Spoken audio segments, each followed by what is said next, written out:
নমস্কার। ঠাকুরমা স্বামীজির সকল ভক্তকে জানাই সকলের মা শ্রীমা সারদা চ্যানেলে সুস্বাগতম। আজ গুরু পূর্ণিমা। আজ এই গুরু পূর্ণিমার পুণ্যতিথিতে সকল গুরু এবং আচার্যদের জানাই আমার সশ্রদ্ধ প্রণাম। জগৎগুরু শঙ্করাচার্যকে এবং শ্রীকৃষ্ণ দ্বৈপায়ন ব্যাসদেবকে ও অবতার বরিষ্ঠ শ্রীরামকৃষ্ণের চরণে জানাই আভূমি লুণ্ঠিত প্রণাম। আজ আমরা পড়ব শ্রী শ্রী রামকৃষ্ণ কথামৃতের তৃতীয় ভাগের কিছু অংশ। আসুন কথামৃতের প্রণাম মন্ত্রটি আগে পড়ে নিই। তব কথামৃতম তপ্ত জীবনম কবিভিরীড়িতম কল্মষাপহম শ্রবণমঙ্গলম শ্রীমদাততম ভুবি গিনন্তি যে ভূরিদা জনাহা। সময়টা 1882, 24শে আগস্ট।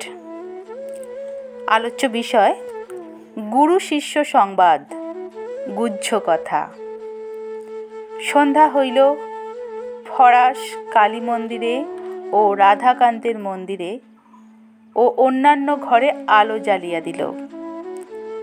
ঠাকুর ছোট খাটটিতে বসিয়া জগন্মাতার চিন্তা ও তৎপরে ঈশ্বরের নাম করিতেছেন।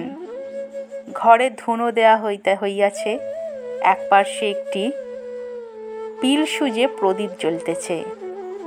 কিয়ৎক্ষণ পরে শাঁখ ঘণ্টা বাজিয়া উঠিল। কালীবাড়িতে আরতি হইতেছে। শুক্লা দশমী তিথি, চতুর্দিকে চাঁদের আলো। আরতির কিয়ৎক্ষণ পরেই শ্রীরামকৃষ্ণ ছোট খাটটিতে বসিয়া মনির সহিত একাকী নানা বিষয়ে কথা কহিতেছেন। মণি মেঝেতে বসিয়া আছেন। শ্রীরামকৃষ্ণ মনির প্রতি, নিষ্কাম কর্ম করবে।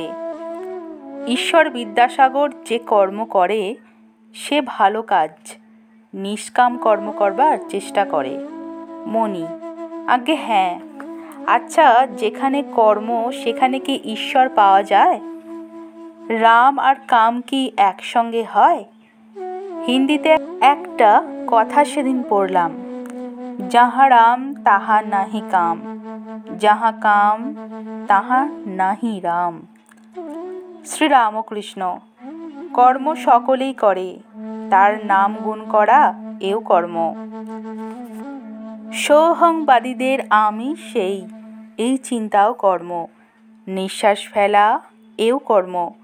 কর্ম ত্যাগ করবার জো নাই, তাই কর্ম করবে, কিন্তু ফল ঈশ্বরে সমর্পণ করবে। মণি, আগে যাতে অর্থ বেশি হয় এ চেষ্টা কি করতে পারি? শ্রীরামকৃষ্ণ, বিদ্যার সংসারের জন্য পারা যায়। বেশি উপায়ের চেষ্টা করবে, কিন্তু সদ উপায়ে। উপার্জন করা উদ্দেশ্য নয়, ঈশ্বরের সেবা করাই উদ্দেশ্য। টাকাতে যদি ঈশ্বরের সেবা হয় তো সে টাকায় কোনো দোষ নাই। মণি, আজ্ঞে পরিবারদের ওপর কর্তব্য কতদিন? শ্রীরামকৃষ্ণ, তাদের খাওয়া পড়ার কষ্ট না থাকে, কিন্তু সন্তান নিজের সমর্থ হলে আর তাদের ভার লবার দরকার নাই। পাখির ছানা খুঁটে খেতে শিখলে আবার মার কাছে খেতে এলে মা ঠক্কর মারে। মণি, কর্ম কতদিন করতে হবে? শ্রীরামকৃষ্ণ, ফল লাভ হলে আর ফুল থাকে না। ঈশ্বর লাভ হলে কর্ম আর করতে হয় না, মনও লাগে না। মাতাল বেশি মদ খেয়ে হুঁশ রাখতে পারে না। দুয়ানা খেলে কাজকর্ম চলতে পারে। ঈশ্বরের দিকে যতই এগুবে ততই তিনি কর্ম কমিয়ে দেবেন, ভয় নাই। গৃহস্থের বউ অন্তঃসত্ত্বা হলে শাশুড়ি ক্রমে ক্রমে কর্ম কমিয়ে দেয়। 10 মাস হলে আদপে কর্ম করতেই দেয় না। ছেলেটি হলে ওইটিকে নিয়েই নাড়াচাড়া করে। যে কটা কর্ম আছে সে কটা শেষ হয়ে গেলে নিশ্চিন্ত। গৃহিণী বাড়ির রাধা বাড়া আর কাজকর্ম সেরে যখন নাইতে গেল তখন আর ফেরে না, তখন ডাকাডাকি করলেও আর আসবে না। মণি, আগে ঈশ্বর লাভের মানে কি, আর ঈশ্বর দর্শন কাকে বলে, আর কেমন করে হয়? শ্রীরামকৃষ্ণ, বৈষ্ণবরা বলে যে ঈশ্বরের পথে যারা এগোচ্ছে আর যারা তাকে লাভ করেছে তাদের থাক থাক আছে। প্রবর্তক, সাধক, সিদ্ধ আর সিদ্ধের সিদ্ধ। যিনি সবে পথে উঠেছেন তাকে বলে প্রবর্তক। যে সাধন ভজন করছে, পূজা, জপ, ধ্যান, নাম কীর্তন করছে সেই ব্যক্তি সাধক। যে ব্যক্তি ঈশ্বর আছেন বোধ করেছে তাকেই সিদ্ধ বলে। যেমন বেদান্তের উপমা আছে, অন্ধকার ঘর, বাবু শুয়ে আছে। বাবুকে একজন হাতড়ে হাতড়ে খুঁজছে। একটা কৌচে হাত দিয়ে বলছে এ নয়, জানলায় হাত দিয়ে বলছে এ নয়, দরজায় হাত দিয়ে বলছে এ নয়, নেতি নেতি করে।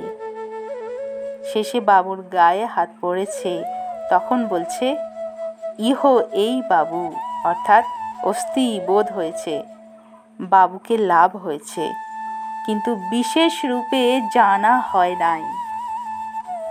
আর এক ঠাক আছে, তাকে বলে সিদ্ধের সিদ্ধ। বাবুর সঙ্গে যদি বিশেষ আলাপ হয় তাহলে আর একরকম অবস্থা। যদি ঈশ্বরের সঙ্গে প্রেম ভক্তির দ্বারা বিশেষ আলাপ হয় সে সিদ্ধ, সে ঈশ্বরকে পেয়েছে বটে।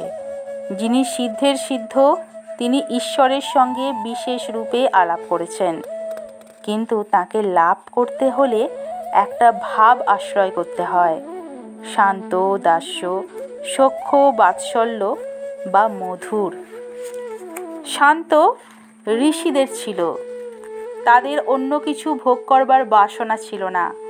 যেমন স্ত্রীর স্বামীতে নিষ্ঠা, সে জানে আমার পতি কন্দর্প। দাস্য যেমন হনুমানের, রামের কাজ করার সময় সিংহতুল্য। স্ত্রীরও দাস্যভাব থাকে, স্বামীকে প্রাণপণে সেবা করে। মার কিছু কিছু থাকে, যশোদারও ছিল। সখ্য বন্ধুর ভাব, এসো এসো কাছে এসে বসো। শ্রীদামাদির কৃষ্ণকে যখন এঁটো ফল খাওয়াচ্ছে, কখনো ঘাড়ে চড়াচ্ছে। বাৎসল্য যেমন যশোদার, স্ত্রীর কতকটা থাকে, স্বামীকে প্রাণ চিরে খাওয়ায়। ছেলেটি পেট ভরে খেলে তবেই মা সন্তুষ্ট। যশোদা কৃষ্ণ খাবে বলে ননি হাতে করে বেড়াতেন। মধুর যেমন শ্রীমতীর, স্ত্রীরও মধুর ভাব। এ ভাবের ভেতরে সকল ভাবই আছে, শান্ত, দাস্য, সখ্য, বাৎসল্য। মণি ঈশ্বরকে দর্শন কি এই চক্ষে হয়? শ্রীরামকৃষ্ণ, তাকে চর্মচক্ষে দেখা যায় না। সাধনা করতে করতে একটি প্রেমের শরীর তৈরি হয়। তার প্রেমের চক্ষু, প্রেমের কর্ণ, সেই চক্ষে তাকে দেখো, সেই কর্ণে তার বাণী শোনা যায়, আবার প্রেমের লিঙ্গ জনি হয়। এই কথা শুনিয়া মণি হো হো করে হাসিয়া ফেললেন। ঠাকুর বিরক্ত না হইয়া আবার বলিতেছেন, শ্রীরামকৃষ্ণ, এই প্রেমের শরীরে আত্মার সহিত রমণ হয়। মণি আবার গম্ভীর হইলেন। শ্রীরামকৃষ্ণ, ঈশ্বরের প্রতি খুব ভালোবাসা না এলে হয় না। খুব ভালোবাসা হলে তবেই তো চারিদিকে ঈশ্বরময় দেখা যায়। খুব নেবা হলে তবেই তো চারিদিকে হলদে দেখা যায়। তখন আবার তিনি আমি এইটি বোধ হয়। মাতালের নেশা বেশি হলে বলে আমি কালী। গোপীরা প্রেমোন্মত্ত হয়ে বলতে লাগলো আমি কৃষ্ণ। তাকে রাত দিন চিন্তা করলে তাকে চারিদিকে দেখা যায়। যেমন প্রদীপের শিখার দিকে যদি এক দৃষ্টে চেয়ে থাকো তবে খানিকক্ষণ পরে চারিদিক শিখাময় দেখা যায়। মণি ভাবিতেছেন যে সে শিখা তো সত্যকার শিখা নয়। ঠাকুর অন্তর্যামী বলিতেছেন, চৈতন্যকে চিন্তা করলে অচৈতন্য হয় না। শিবনাথ বলেছিল, ঈশ্বরকে 100 বার ভাবলে বেহেট হয়ে যায়। আমি তাকে বললাম, চৈতন্যকে চিন্তা করলে কি অচৈতন্য হয়? মণি, আগে বুঝেছি, এ তো অনিত্য কোনো বিষয় চিন্তা করা নয়। যিনি নিত্য চৈতন্য স্বরূপ, তাকে মন লাগিয়ে দিলে মানুষ কেন অচৈতন্য হবে? শ্রীরামকৃষ্ণ প্রসন্ন হইয়া, এইটি তার কৃপা। তার কৃপা না হলে সন্দেহ ভঞ্জন হয় না। আত্মার সাক্ষাৎকার না হলে সন্দেহ ভঞ্জন হয় না। তার কৃপা হলে আর ভয় নাই। বাপের হাত ধরে গেলেও বরং ছেলে পড়তে পারে, কিন্তু ছেলের হাত যদি বাপ ধরে আর ভয় নাই। তিনি কৃপা করে যদি সন্দেহ ভঞ্জন করেন আর দেখা দেন, আর কষ্ট নাই। তবে তাকে পাবার জন্য খুব ব্যাকুল হয়ে ডাকতে ডাকতে সাধনা করতে করতে তবে কৃপা হয়। ছেলে অনেক দৌড়দৌড়ি করছে দেখে মার দয়া হয়। মা লুকিয়েছিল, এসে দেখা দেয়। মণি ভাবিতেছেন, তিনি দৌড়াদৌড়ি কেন করান? ঠাকুর অমনি বলিতেছেন, তাঁর ইচ্ছা যে খানিক দৌড়াদৌড়ি হয়, তবে আমোদ হয়।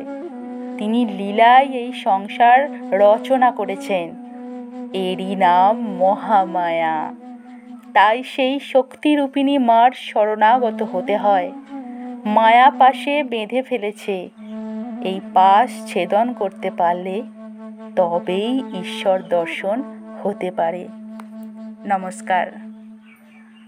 ঠাকুরমা স্বামীজির কৃপায় আপনারা সকলে ভালো থাকবেন, সুস্থ থাকবেন ও আনন্দে থাকবেন। আজকের কথামৃত পাঠ আমরা এখানেই সমাপ্ত করছি।